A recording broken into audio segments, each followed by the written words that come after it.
Boom! Guys, we have an important video to make. Get the green screen. Boom! Now here. Now not. Adjust it. And then we have to zoom in a little bit, you know, it's a little bit like that. And then we turn on the lights. Oh, much better, Reno. Okay. We have very important update. Path of Exile 2 is putting out a new patch. So there's a lot of topics that I've summarized from their recent live stream. We're gonna go through item changes that I think are really nice. Some endgame content things I think is really good. Magic Find, what the hell is going on with that? Better crafting, smoother endgame transitions from campaign.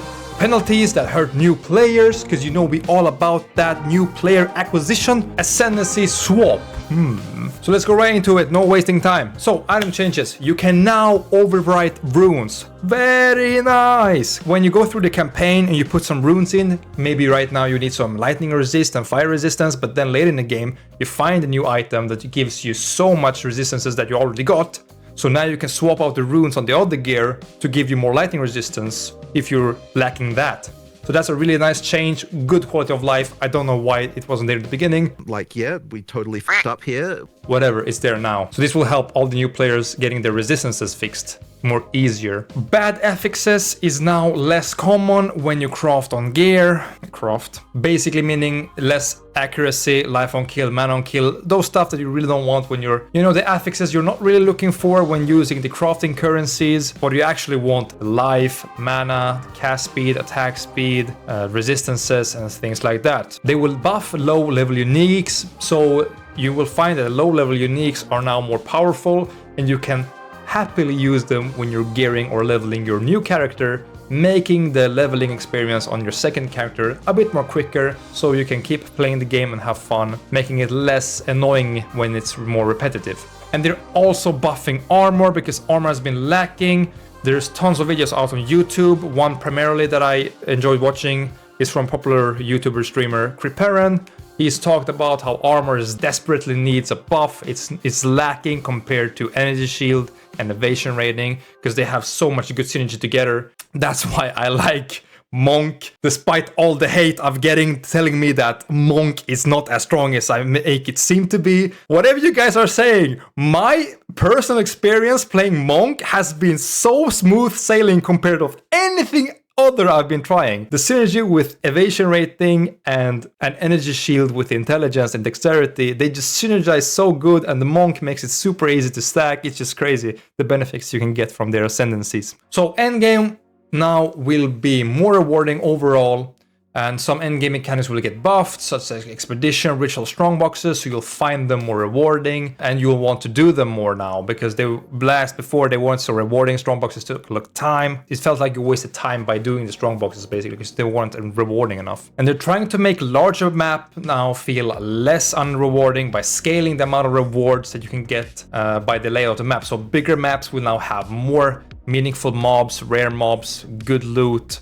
So there's actually a reward for doing bigger, more tedious maps. So a quote here: certain maps that were tedious to clear now have distinct advantages, such as higher numbers of rare monsters, magic monsters, or rare chests. Large maps now are less unrewarding. And also another one: player investing in bad maps will no longer feel like they're wasted their wealth, as the minimum of what they get back is now much higher. So what they're saying is basically now the minimum ceiling of what you get the rewards is now higher. So the minimum amount of rewards are gonna be a lot better, which is overall just a big buff in my opinion. So basically the three things they want to do now with in-game maps is they want them to be less punishing, ensuring consistent rewards and reducing frustration with bad map rolls. They want them to be more rewarding, meaning encouraging strategic decision making about which maps to run based on layout and modifiers. Getting to know the game better and knowing what to do, what to roll for, and what is good and bad will be even more rewarding than before. And then accessibility to all builds, designing maps that don't overly favor specific playstyles, such as wide area clear builds. You know, Spark Sorcerer. Who said that? Magic Find. They empathize that the idea that Magic Find isn't mandatory and functioning as intended, which is what they're saying on the live stream. But they acknowledge that the community is perceiving Magic Find as OP. I don't know, I haven't really tried going just all in on Magic Find, but I've heard so much that people are saying you have to go Magic Find or your build is gonna bust. You won't have enough economy to buy things on the trading market. I don't know, man. I don't trade so much by myself. I haven't been stacking a lot of Magic Find, but when I do find pieces of gear that are okay with Magic Find, I start now to tend to use them just because I've heard all this hype. I wouldn't worry about that too much if you're just playing for the game for fun. You know, it won't hinder you in any way if you don't go full Magic Find build. I think this is more for the super hardcore gamers that wants to get the best gear or get as much currency as they can make. They mentioned that plans to investigate how Magic Find influences the economy, and particularly regarding the perceived necessity of rarity to sustain currency drops. So they acknowledge that yes, Magic Find does actually increase or sustain more currency drops, which is maybe, I think, unintended. Like, yeah, we totally f***ed up here. They just wanted to affect gears, not affect currency. So we'll see what happens with that in the future. But as of now, yes, Magic Find is pretty good, apparently, from what people are saying, and they are looking into it. Better crafting. So they're working on to fix issues with mod generation on rare items and improve the quality of high-tier rares. Developers are focused on making crafting feel rewarding and impactful, but they're cautious about rushing changes to avoid unintended problems. Yeah, so crafting gear right now feels just like a slot machine. You're gambling, right? You put that exalted orb, boom, boom. Did we get resistances? Did we get more damage? No, we didn't. Oh, too bad. Throw the item away because it's useless. Boom, we try again. Gamble, boom, exalted orb, shing shing. Is it good? Is it bad? It's just gambling right now. But they want to be really careful that the outcome of the gear when you're using currency on them isn't too predetermined, because if using currency is too predetermined, you will know exactly what you get, then you lose the gaming feel, the gaming experience. It's still a game in the end. There got to be chances, but yes, right now they acknowledge that it's basically a real gambling slot machine right now, and it isn't really crafting. When you don't really craft, you gamble right now with currency, so you're looking into that, which is really nice. So here we go, smoother endgame transition from campaign. When I first came to endgame, I got my ass whooped left, right, and forward, and I think it's the same for many other new players. So the developers are aware that the transition feels abrupt or punishing for some players and are making adjustments. They want to slow down the tier progression to match gear acquisition. Now, this only hurts the good experienced Zoomer players. I think that Zoomers that are really good at the game should be able to skip tiers because they have just the knowledge of it and shouldn't be punished. So I think the slowing down the tier progression isn't, I don't agree with it, so to say. I think they should tackle it in a different way.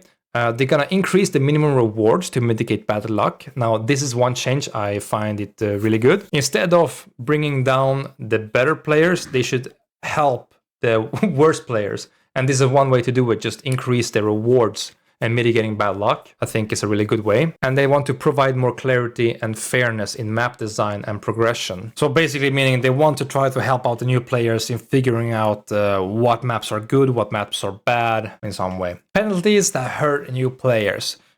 Grinding Gear Games is trying to make Path of Exile 2 as accessible as possible to newer players. This is why they're going all into these in-game tooltips and making the passive skill tree more easier to understand and things like that in order to make the experience for new players much, much better.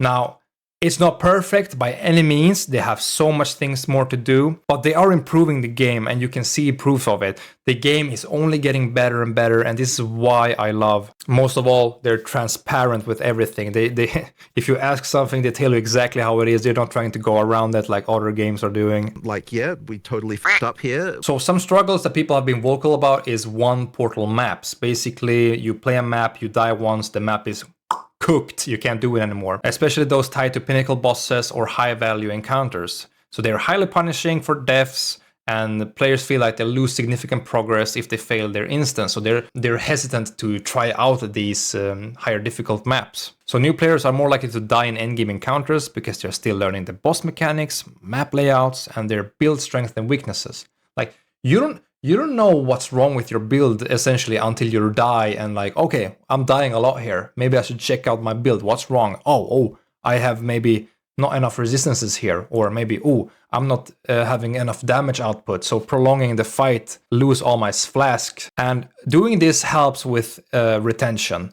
By reducing harsh penalties and making endgame content more approachable, new players are more likely to stick with the game. because nobody wants to. That's basically what they feel. If you fail too much and have no idea what you're doing wrong, you just feel incompetent and it's getting boring, right? So what they've said is that they're looking for ways they can improve this by either to maybe increase the portals so that you have more chances, so you can really feel safe to give it a go, you know, to test things out. Because I think that the game with having one death portal, it's too harsh. I don't think it's intended to be that way. Now we get to something interesting. Ascendancy swap. Quote, the system in Path of Exile 2 is more focused on committing to a specific path for your character, rather than allowing frequent swapping between ascendancies. Developers acknowledge that the community want to have flexibility in their ascendancies. They want to be able to swap. They emphasize that easy swapping isn't in line with Path of Exile 2's design philosophy. They want the ascendancies to feel meaningful. It's a meaningful build choice for your character, because if you could easily swap ascendancies, they believe that you will just swap it for the current meta in the season or whatever it is in the future. So if this is meta now, everyone swaps to this one, and then maybe it get nerfed, they will just swap to the other one. So basically they want you to lock down on one ascendancy to increase the variety there is in the game. So probably won't happen anytime soon, but it's still on the radar if the community keeps pushing it. So if you really want the flexibility in Ascendancy, yeah, just keep pushing it until release, and they'll have no basically they have no choice than to do it. I mean, if the player wants it, what are they gonna do about it? So those are the most interesting points I thought in this long interview that they had. So the interview was made by Darkfighter Transaction and Gazzy TV on Tavern Talk. They interviewed Mark and Jonathan from Grinding Gear Games. And if you want the nitty-gritty and every single detail about the upcoming patch, you want to watch this video. It's 2 hours long, it's really long, but I think it's really well made. And Jonathan is really transparent with everything. Totally f***ed up here. With the questions. They pushed some really good questions on these guys on this video. So it's really good. Good watch, good listen to. I found it very enjoyable. So that is all from Drop It. And I'll hopefully see you in the next video. Goodbye.